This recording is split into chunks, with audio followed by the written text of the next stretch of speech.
Hello and welcome to Clearview News Desk. We're reaching you live from Nigeria's capital city, Abuja. I am Gloria Atta. Welcome.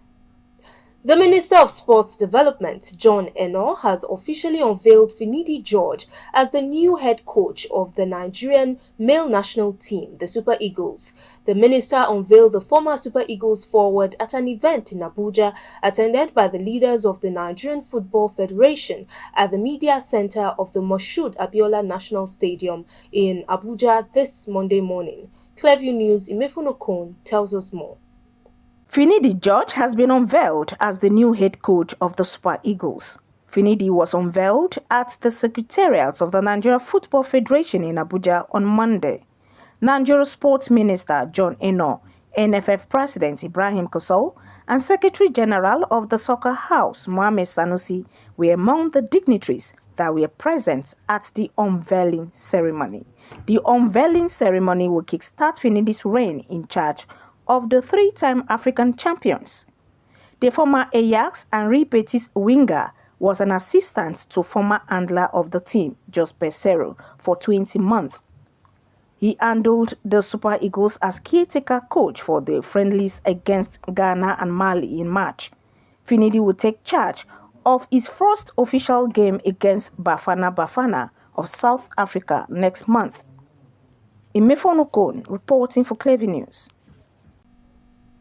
Kannywood actress and wife of the president of the Professional Footballers Association of Nigeria, Mariam Waziri, is reportedly in a critical condition after a ghastly motor accident which took the life of her one-year-old son and brother-in-law. Clearview News Imefunokon had earlier reported that former Super Eagles star Tijani Babangida was on Thursday involved in an auto crash along Kaduna-Zaria Highway in which his younger brother Ibrahim Babangida died on the spot. Last Thursday, Tijani Babangida was traveling with his family, Mariam, his wife, their son Fadir, Ibrahim Babangida, his brother, and his mate when the car incident occurred. Ibrahim Babangida was said to have died on the spot, while the other occupants in the vehicle were rushed to the hospital. But in a recent development, Harrison Jala, chairman of the Professional Footballers Association of Nigeria Task Force, disclosed that Babangida's son died on Friday due to injury sustained in the accident. Meanwhile, Tijani Babangida's wife, a Kannywood actress, Mariam Waziri, is said to have lost one of her eyes due to severe injury. Report also has it that their mate suffered a fracture on her leg. Babangida is the president of Professional Footballers Association of Nigeria and was a member of the Nigeria Under-23 team that won the gold medal in football at the 1996 Olympics in Atlanta. He had a decade with the Super Eagles where he became famous for his speed down the wings. Babangida was also a member of the Eagles squad at the 1998 World Cup and 2000 Africa Cup of Nations AFCON. Imefonokon reporting for Clearview News.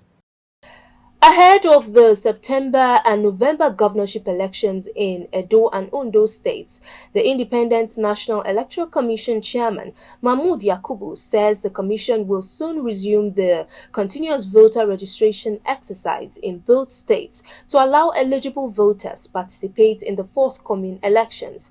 The INEC boss bared his mind at the second regular quarterly consultative meeting with political parties in Abuja. Clearview's Florence Joshua brings us details.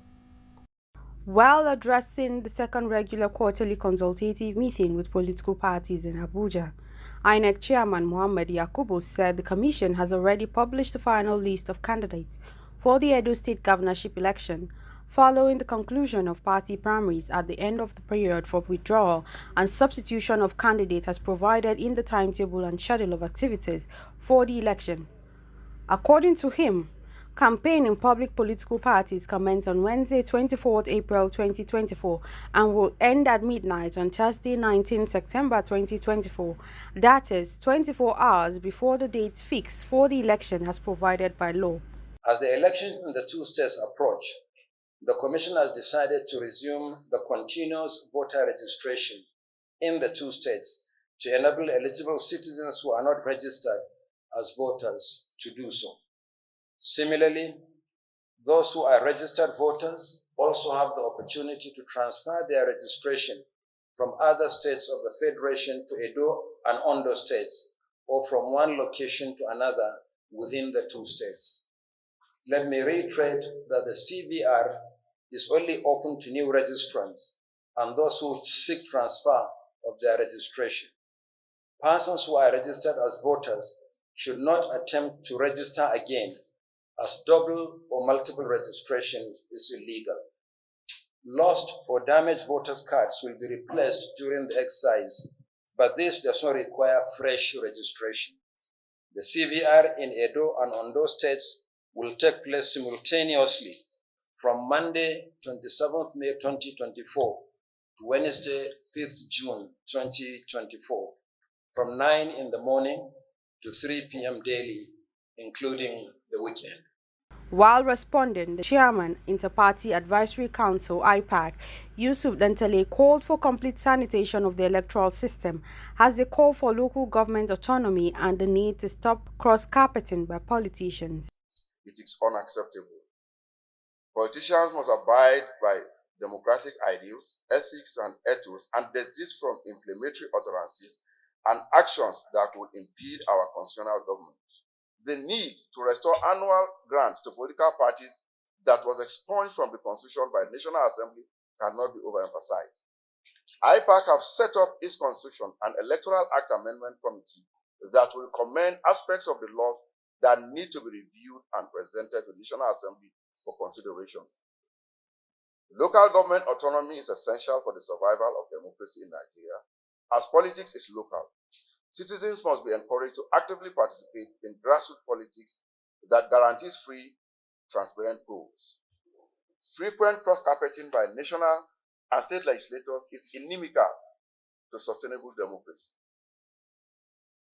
It is the remote cause of crisis in political parties and the state houses of assemblies, particularly when legislators decamp with impunity without cogent reason. This must stop. Edo State governorship election comes up in the next 4 months on Saturday, 21st September 2024, while the Ondo governorship election holds in the next 6 months on Saturday, 16th November 2024. Florence Joshua reporting for Clearview News Desk. The KOGI state government on Sunday commended security agencies for the rescue of 14 students of the Confluence University of Science and Technology from kidnappers. The gunmen had last Thursday night invaded the Osara campus of the institution and abducted a yet-to-be-ascertained number of students. The students were said to be attending a tutorial class in preparation for their first semester examination when the terrorists swooped on them. The KOGI State Police Command, in a statement by its spokesman, William Aya, said 14 students were rescued after a gun duel with the kidnappers. Still on security, the Nigerian military says its troops have continued to demonstrate a strong desire to remain focused in its quest to completely annihilate terrorists operating across different parts of the country. The Director of Defense Media Operations, Major General Edward Buba, in a statement signed over the weekend, said the military in the past week successfully neutralized 135 terrorists, arrested 182 criminals, and 15 perpetrators of oil theft and rescued 140 kidnapped hostages. The statement added that in the South-South, troops denied the oil theft of the estimated sum of 731,448,262 naira only. The troops said they also recovered 97 assorted weapons and 3,117 assorted ammunitions. Away from security, the International Monetary Fund (IMF) has urged the federal government to remove the fuel and electricity subsidies when the rising inflation has been addressed. The IMF, in a report titled Nigeria 2024 Article 4 Consultation, said the social welfare scheme that would curb the country's inflation has been initiated. Nigeria's inflation rate escalated to 33.20% in March 2024, up from 31.70% in February, as Nigerians have continually battled hardship. Meanwhile, chairman of the Nigeria Labour Congress in Kogi State, Comrade Gabriel Amari, has described the increase in electricity tariff as daylight robbery which cannot stand. Amari said this when organized labor picketed the office of Abuja Electricity Distribution Company (AEDC) in Lokoja. He urged government to reverse the electricity tariffs increase for the sake of already pauperized Nigerians, as the new tariff regime has created impression that the present administration has no feeling for the suffering of the masses.